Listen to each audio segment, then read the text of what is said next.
Bismillahirrahmanirrahim. Assalamualaikum warahmatullahi wabarakatuh.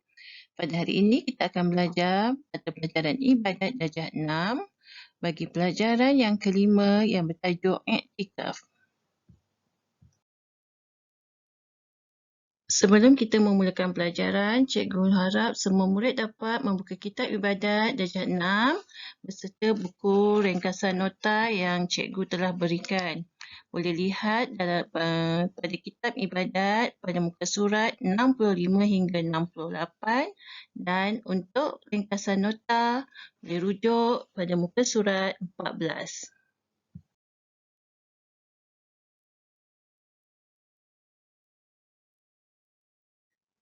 Kita mulakan dengan pengertian i'tikaf. Apa itu i'tikaf? Saya percaya setiap murid mesti dah pernah dengar perkataan i'tikaf. Biasa kita dengar i'tikaf di mana? I'tikaf di masjid. Jadi kita mulakan dengan membaca dahulu pengertian i'tikaf dari segi bahasa iaitu berhenti dan menahan diri. Berhenti dan menahani diri. Dari segi istilah pula, i'tikaf bermaksud berhenti di dalam masjid dengan niat kurbah. Apa itu kurbah? Kurbah ialah menghampirkan diri kepada Allah.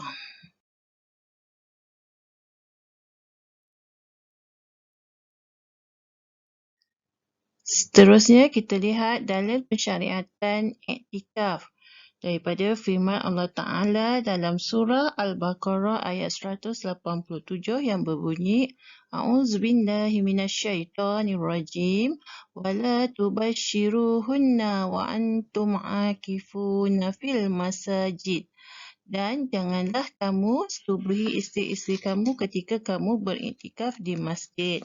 Dan berdasarkan kepada hadis Nabi Muhammad SAW daripada riwayat Bukhari dan Muslim yang bermaksud dari Aisyah radhiyallahu anha katanya sesungguhnya Nabi Muhammad SAW beriktikaf pada 10 hari akhir bulan Ramadan sehingga baginda diwafatkan Allah kemudian diikuti oleh para isteri baginda.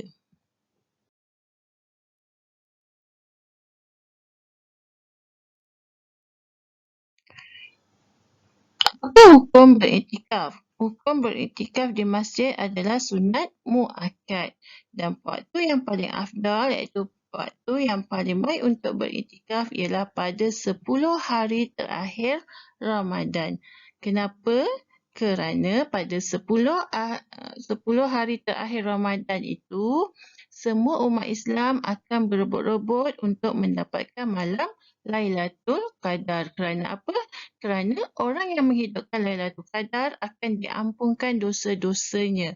Takkan kita nak lepaskan peluang hanya ada 10 malam yang terakhir pada bulan Ramadan sahaja untuk mendapatkan malam Lailatul Qadar. Tiada pada malam-malam yang lain. Sebab itulah waktu yang paling afdal untuk kita beriktikaf ialah pada 10 malam terakhir bulan Ramadan.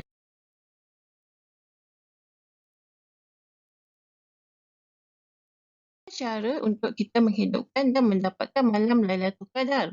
Cara untuk mendapatkan malam Lailatul Qadar salah satunya ialah dengan beriktikaf di masjid. Afdal 10 malam yang terakhir pada bulan Ramadan kita duduk di masjid untuk beriktikaf. Apa yang kita buat di masjid tu jangan nak tidur je sepanjang malam. Kita kena hidupkan dengan berbagai-bagai ibadat dan qiyamul lail di malam hari. Qiyamul lail ialah bangun pada 3/4 malam untuk beribadat. Apakah antara ibadat-ibadatnya seperti solat, baca Quran, berzikir, berdoa, solat Isyak berjemaah, solat subuh berjemaah. Itulah antara cara-cara untuk kita menghidupkan malam Lailatul Qadar.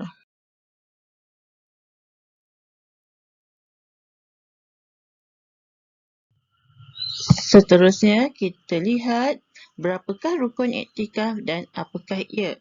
Rukun iktikaf ada 4 iaitu niat, tempat iktikaf, berhenti dan muktakif. Niat iktikaf ada dua juga, iaitu niat iktikaf nazar dan niat iktikaf sunat. Tempat iktikaf, adakah kita boleh beriktikaf di mana-mana sahaja? Tidak sah di tempat yang lain daripada masjid walaupun ia disediakan untuk solat seperti madrasah. Iktikaf di masjid jami' lebih aula, iaitu lebih utama daripada lain-lain masjid supaya tidak perlu ia keluar untuk menunaikan solat Jumaat. Berhenti di dalam masjid lebih daripada kadar tumak-ninah. Walaupun tidak tetap anggotanya, memadailah berjalan, pergi balik di dalamnya. Tetapi tidak memadai dengan lalu padanya seperti ia masuk daripada satu pintu dan keluar pada satu pintu yang lain. Memadai iktikaf nazar dengan berhenti satu lahzah, iaitu satu detik sekiranya nazar itu tidak dikaitkan dengan masa. Contohnya, jika aku lulus periksa SPM nanti, aku bernazar nak beriktikaf di masjid satu malam.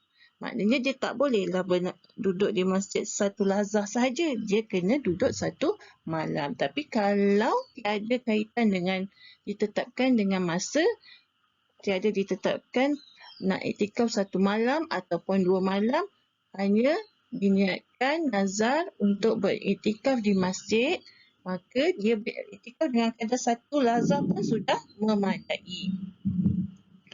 Syarat bagi muktakif pula, iaitu syarat bagi orang yang beriktikaf. Nanti kita akan lihat pada slide yang seterusnya.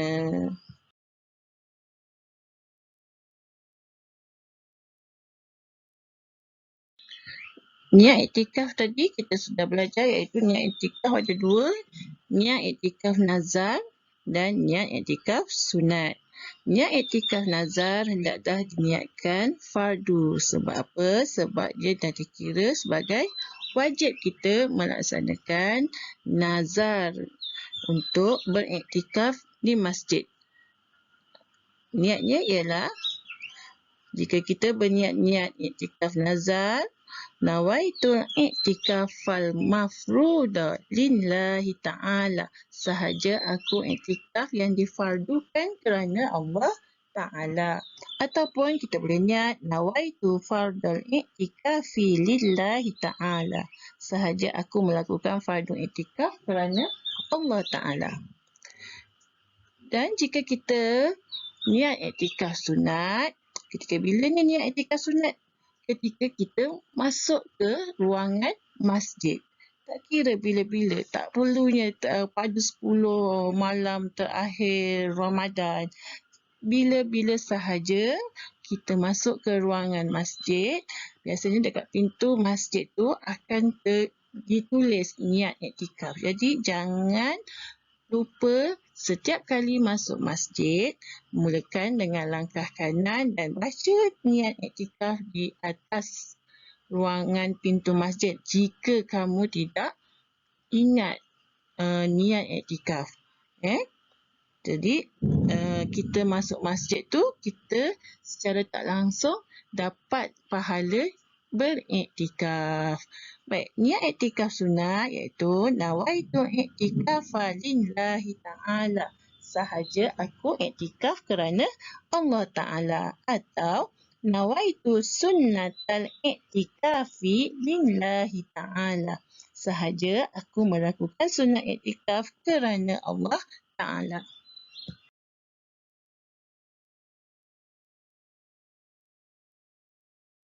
Syarat orang yang beriktikaf ada 3, iaitu Islam, berakal dan suci daripada hadas besar.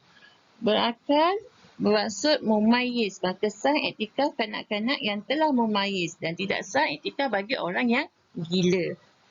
Yang ketiga, suci daripada hadas besar, tidak sah iktikaf bagi orang yang sedang haid, nifas dan orang yang berjunub.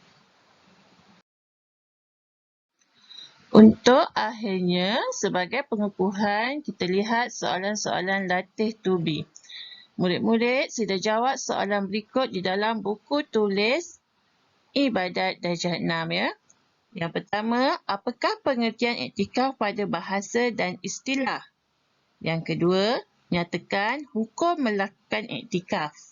Yang ketiga, bagaimanakah cara untuk mendapatkan malam Lailatul Qadar? Soalan yang keempat, senaraikan 4 rukun iktikaf. Dan yang kelima, tuliskan syarat orang yang beriktikaf. Sila jawab di dalam buku tulis. Kemudian sudah siap, boleh hantar tugasan pada nombor yang cikgu telah berikan. Sekian, semoga kita akan berjumpa lagi di pelajaran yang seterusnya. Wabillahi taufiq wa hidayah. Wassalamualaikum warahmatullahi wabarakatuh.